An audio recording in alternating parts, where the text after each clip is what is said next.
Hello my dear viewers, I gotta stop naming those videos short history because they are 20 minutes long. Anyway, welcome to the History of Anatolia. So let's get over with geography real quick because I don't want this video to be too long. Well, Anatolia is a square that you can definitely every time see when you look at Middle East. Nowadays it's owned by a country called, I don't know, Kurdistan or something like that. The territory of the place is pretty defensive because it's surrounded by Armenian mountains, Taurus Mountains, Pontic Mountains, and a sea around it, so yeah. Anatolia also has one big strength as well to it. That is, it's surrounded by sea, Mediterranean Sea, Black Sea, Aegean Sea, and it has a very easy entrance into Europe through Bosporus and Dardanelles. I hope that's how you say it. Also, from the Armenian mountains, we have Tigris and Euphrates flowing out. We have also few rivers in, well, mainland Anatolia that are written in Turkish, and I don't know how to pronounce that language, so we're gonna just move on with our lives. And there we have it, the entire geography of the region. Oh fuck, now it's time to draw the fucking character.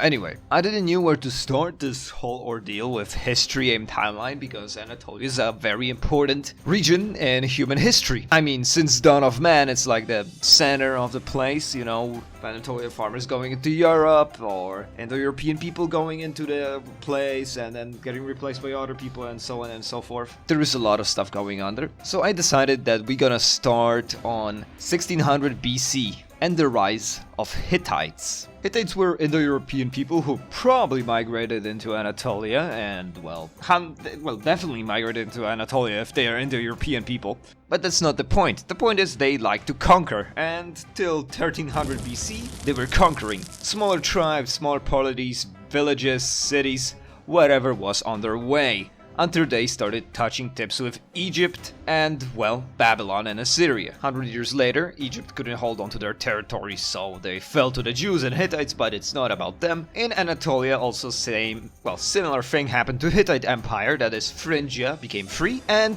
the Kingdom of Lydia. I don't think I should be calling 1200 BC Jews because it's like calling Germans Chinese nowadays. What I meant was not Jews but 12 tribes of, well, Judea. I had to make this quick fix because IDF would have bombed my house probably. 50 years later we have start off, well, Bronze Age collapse. Here we go, baby. And we don't really know what happened because, well, nobody wrote stuff when you are, you know, starving, and the only people with food are farmers, and they not going to share to big cities because then they will starve themselves. What caused the, well, collapse of Bronze Age? Nobody knows. I think it was just climate change and people started migrating out of places, and, well, that destabilized regions so much that everybody just collapsed somehow. But it's not all bad because Phrygia grew in size and they changed kind of places with Lydia, but that's okay. Of course, Hittites remained in some areas, or Hittite tribes broke off, such as Tabal, Khazal,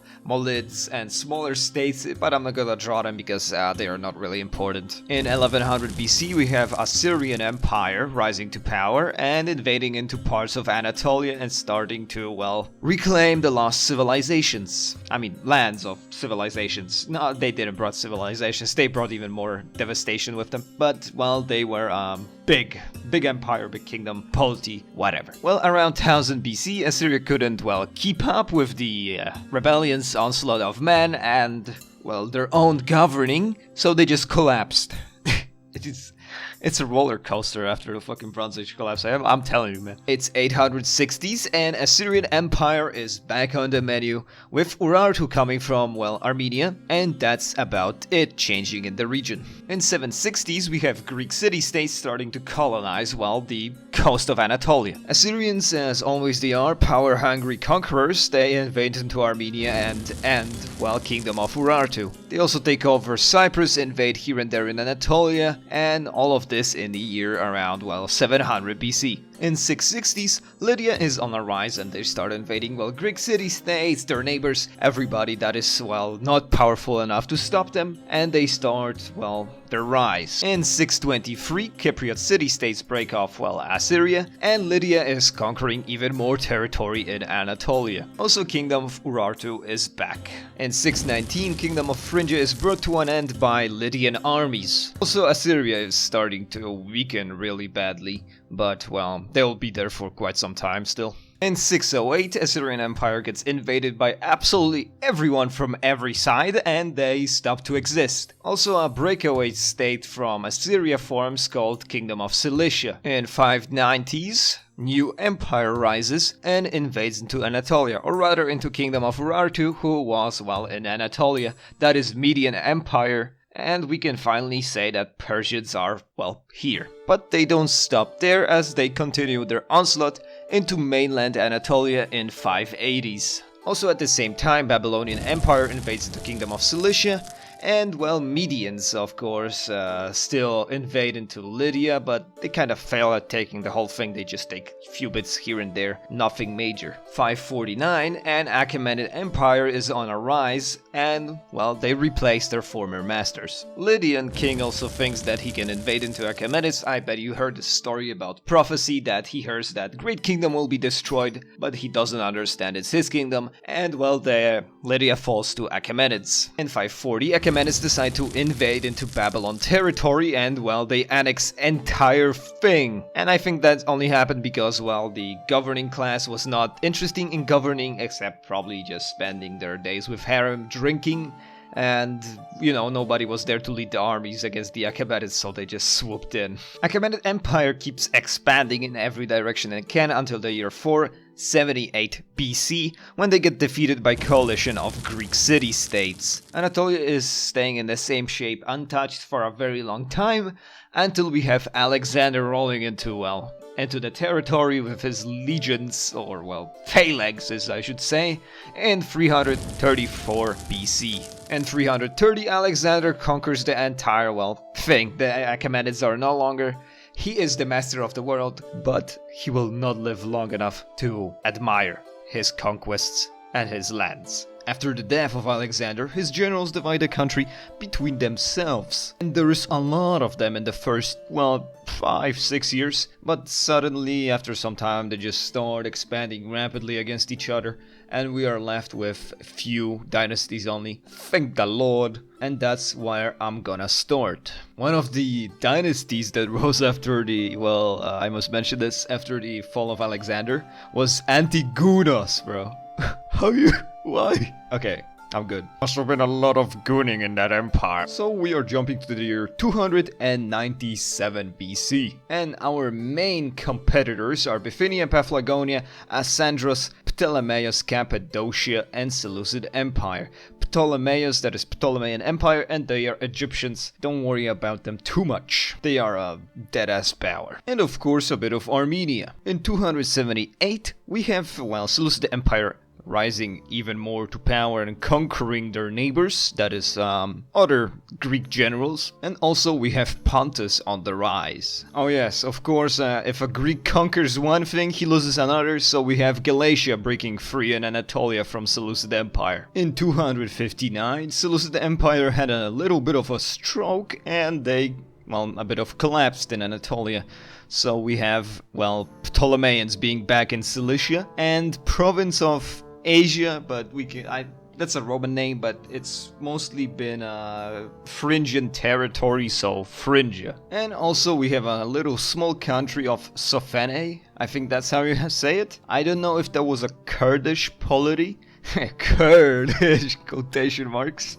It was 100% Greek, but it was on, well, modern-day Kurdish territory. In 194 BC, Seleucids are back onto their conquering, and they try to reconquer a bit of stuff from, well, Ptolemaians, and they also conquer Armenia. So, well, good for them. Actually, you know what? Never mind. In 187 BC, Seleucids lose their territory to Pergamon, that is province of Asia, that is Phrygia, and also they lose Armenia. How those guys are even on the map to this point. They just lose to like a random rebellions all the time. They can't win a pitched battle. how are you still on the map? In 155 BC, we can definitely tell that Seleucids are not doing okay because Cappadocia is conquering them and they are split in a half by their, not even vassal states, it's just like a free country in the middle of their territory in Assyria called Commagene, C-O-M-M-A-G-E-N-E.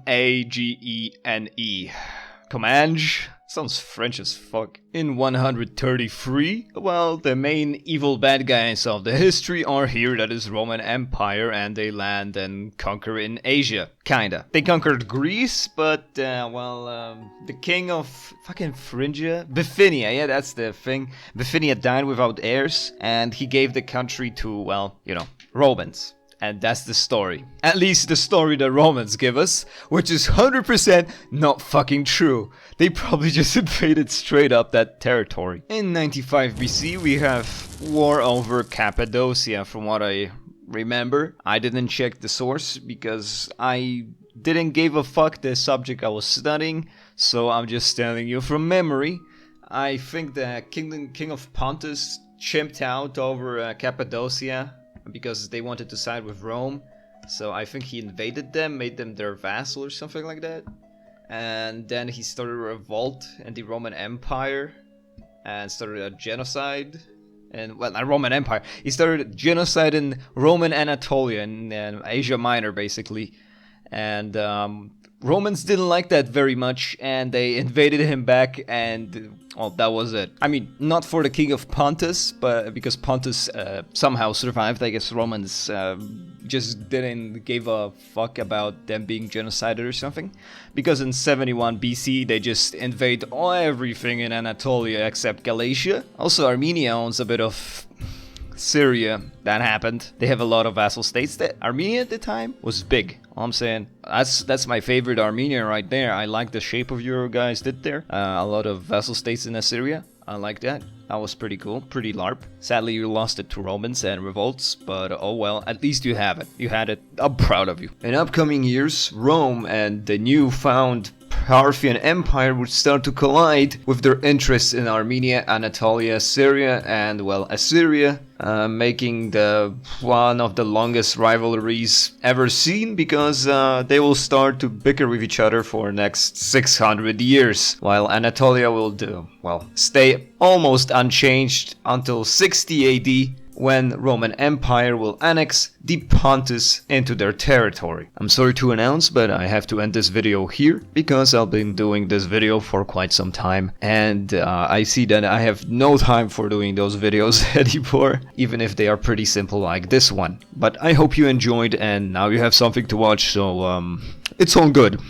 See you later.